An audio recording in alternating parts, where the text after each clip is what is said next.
किसी के लिए कुछ नहीं करा,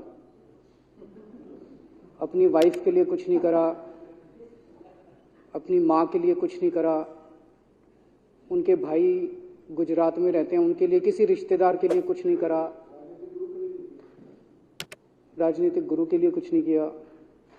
वो अपने दोस्त के लिए इतना कुछ करेंगे, ऐसा कैसे हो सकता है? दोस्त पे इतने मेहरबान क्यों हैं? ऐसी भी क्या दोस्ती है? आज के ज़माने में कौन कोई भाई के लिए कुछ नहीं करता, दोस्त के लिए कौन करता है? तो मैंने कहा फिर क्या मामला है? कहते हैं आप खुद सोचो, इतना बड़ा क्राइसिस हुआ, हिंडनबर्ग की रिपोर्ट आई, चारों तरफ थू थू हुई, पूरा क्रैश कर गया अडानी ग्रुप।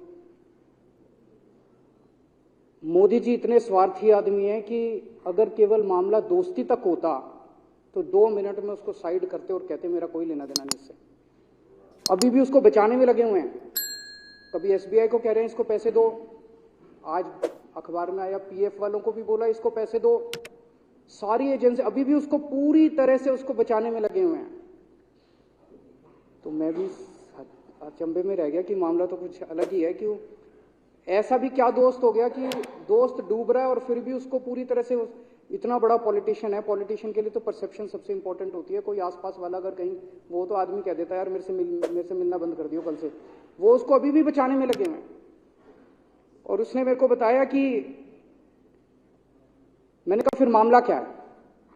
तो कहता है जी अडानी तो केवल फ्रंट है, अडानी में सारा पैसा मोदी का लगा हुआ है। मैंने कहा ये कैसे हो सकता है? ये नहीं हो सकता। कहते हैं अडानी के अंदर सारा पैसा मोदी जी का लगा हुआ है, अडानी केवल फ्रंट है, अडानी तो केवल मोदी जी का पैसा मैनेज करता है, मैनेजर है। उसको 10%, 15%, 20% इतनी कमीशन मिलती है, बाकी सारा का सारा पैसा मोदी जी का लगा हुआ है। अगर कल को जांच हो गई, जेपीसी बैठ गई, ईडी की जांच हो गई, सीबीआई की जांच हो गई, तो अडानी नहीं डूबेगा, मोदी जी डूबेंगे। जिस दिन अडानी डूबा उस दिन मोदी जी डूबेंगे। मैंने कहा यार उनको पैसे की क्या जरूरत है? प्रधानमंत्री जी को, मोदी जी को, उनके ना आगे कोई ना पीछे कोई, उनको क्या पैसे की जरूरत है? तो कहता है सर पैसे की हवस होती है, लत होती है। कहता है इतने दुनिया में इतने बड़े बड़े अमीर आदमी हैं, उनको कोई अब और पैसे की थोड़ी जरूरत है, लगे पड़े हैं सारे, और पैसा और पैसा और पैसा। बोला हवस होती है। बोला जिस दिन अडानी दुनिया का सेकंड रिचेस्ट मैन बना था, अडानी दुनिया का सेकंड रिचेस्ट मैन नहीं बना था, मोदी जी दुनिया के सेकंड रिचेस्ट मैन बने थे। और अब मोदी जी का ख्वाब है, उनका सपना है कि वो दुनिया के रिचेस्ट मैन बनना चाहते हैं। प्रधानमंत्री तो बन गए, वो दुनिया के रिचेस्ट मैन बनना चाहते हैं। फिर उसने मेरे को एक एक करके, मैं बड़ा धीरे धीरे उसकी बातों पे, पहले तो मैं एकदम शॉक हो गया ये कह क्या रहा है कि अडानी के अंदर सारा पैसा मोदी जी का लगा है।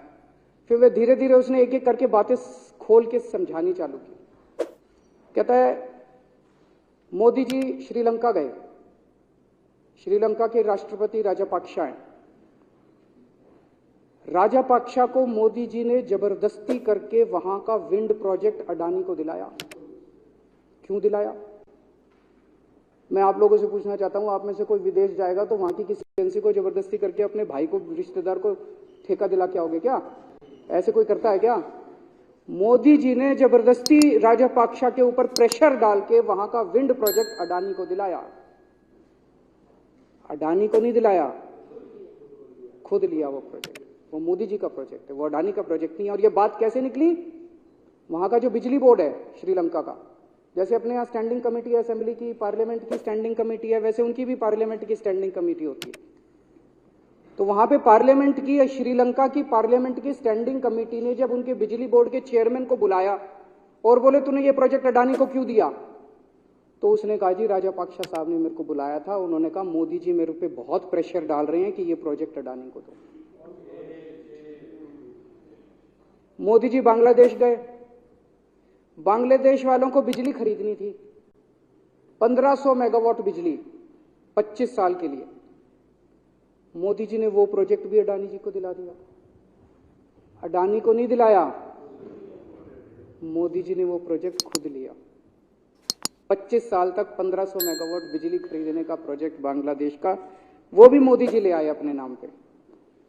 इजराइल गए, इजराइल के साथ भारत ने कई सारे रक्षा सौदे किए, रक्षा सौदे, वो सारे के सारे रक्षा सौदे अडानी को दे दिए। अडानी को नहीं दिए, मोदी जी ने खुद लिए। अभी 2-3 साल पहले 6 एयरपोर्ट की नीलामी हुई प्राइवेटाइजेशन के लिए, सरकार ने उनकी नीलामी करी, भाई प्राइवेट प्लेयर आके लो। उसमें एक कंडीशन थी कि उसी को दिया जाएंगे ये एयरपोर्ट जिसने पहले एयरपोर्ट का काम कर रखा है।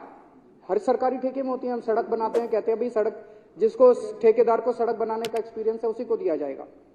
हम बिल्डिंग बनाते हैं, हम कहते हैं भाई ये पानी के वाटर ट्रीटमेंट प्लांट लगाते हैं, हम कहते हैं भाई जिसने WTP वाटर ट्रीटमेंट प्लांट इतने लगा रखे हैं उसी को दिया जाएगा। हम सीवेज ट्रीटमेंट प्लांट बनाते हैं, हम कहते हैं जिसको 20 साल का एक्सपीरियंस है, 15 साल का है, उसी को।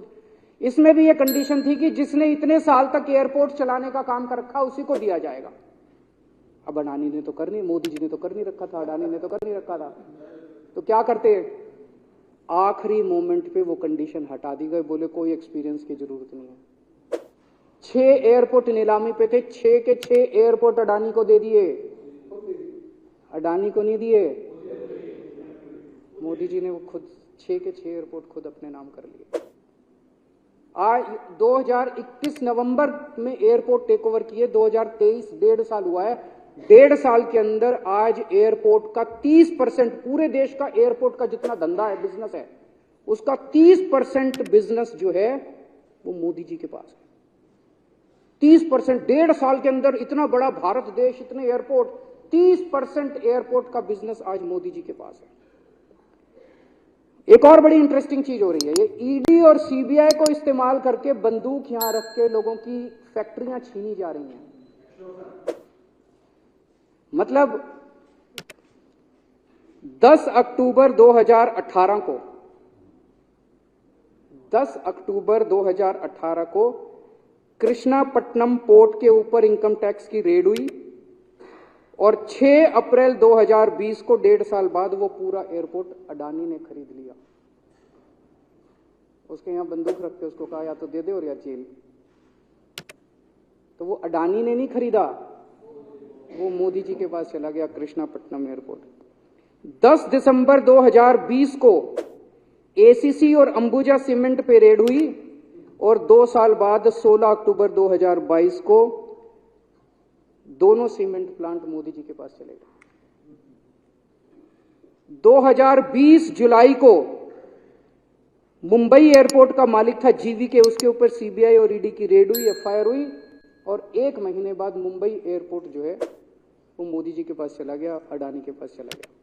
तो ईडी और सीबीआई पे रेड कराते हैं, उसको धमकाते हैं फैक्ट्री वाले को, कंपनी वाले को कि या तो जेल जा और या तेरी फैक्ट्री हमको दे दे।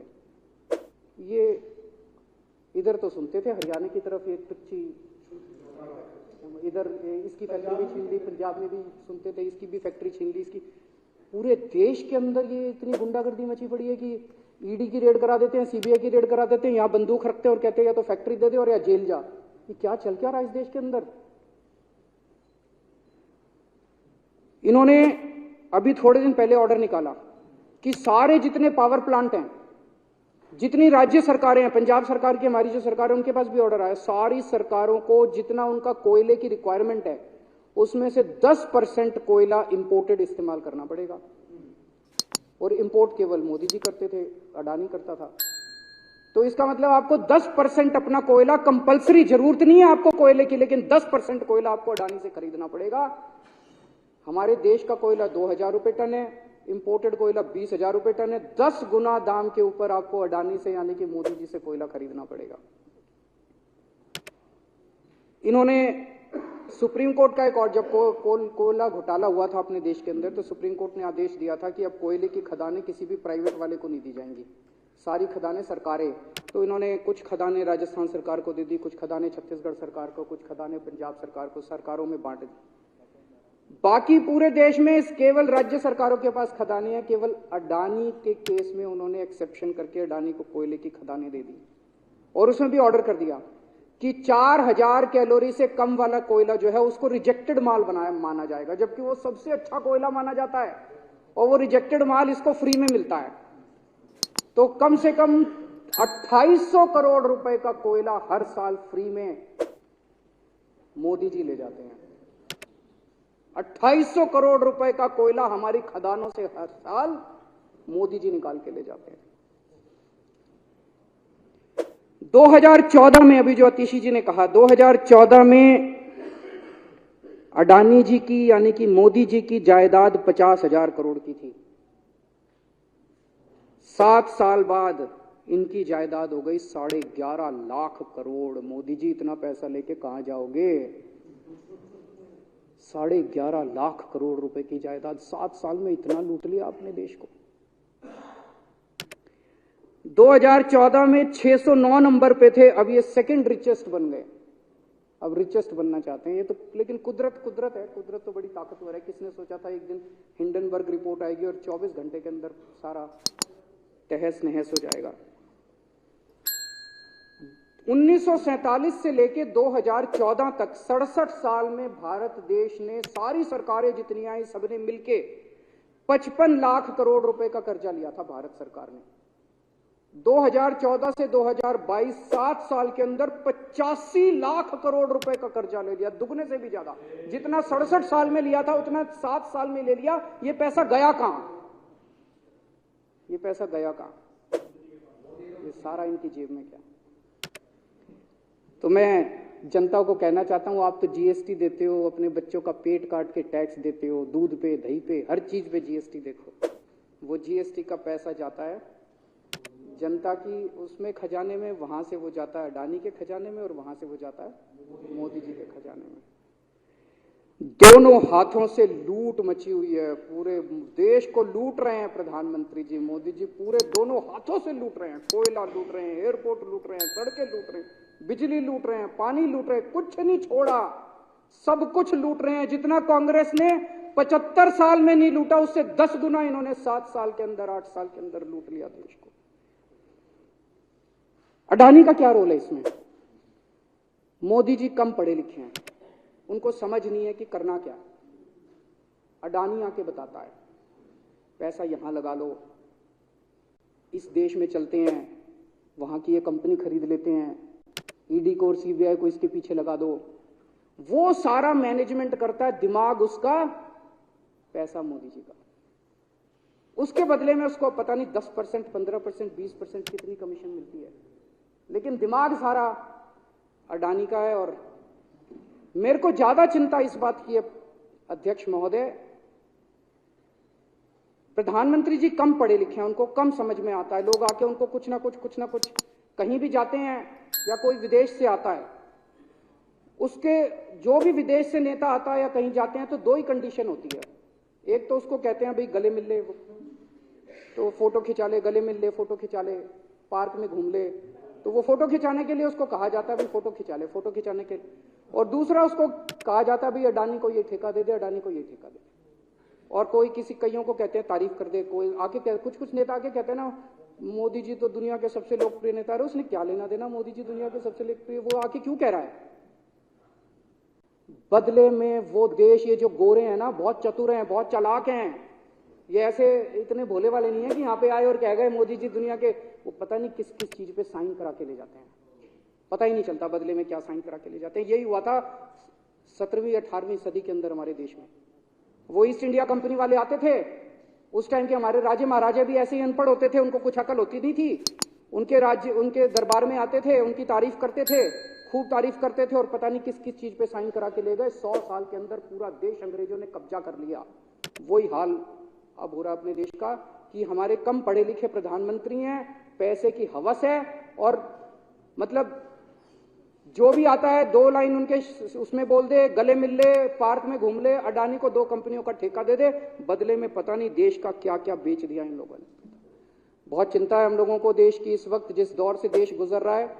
मुझे लगता है कि आजादी के बाद से सबसे भ्रष्ट प्रधानमंत्री अगर कोई हुए हैं जिन्होंने देश को इतना लूटा है, तो वो आज मौजूदा प्रधानमंत्री हैं। और उसके ऊपर कम पढ़े लिखे हैं, उनको कुछ पता नहीं, कोई कुछ भी उनसे साइन करा के ले जाता है, किसी को कुछ पता नहीं चलता। मैं संजीव झा के प्रस्ताव का समर्थन करता हूं।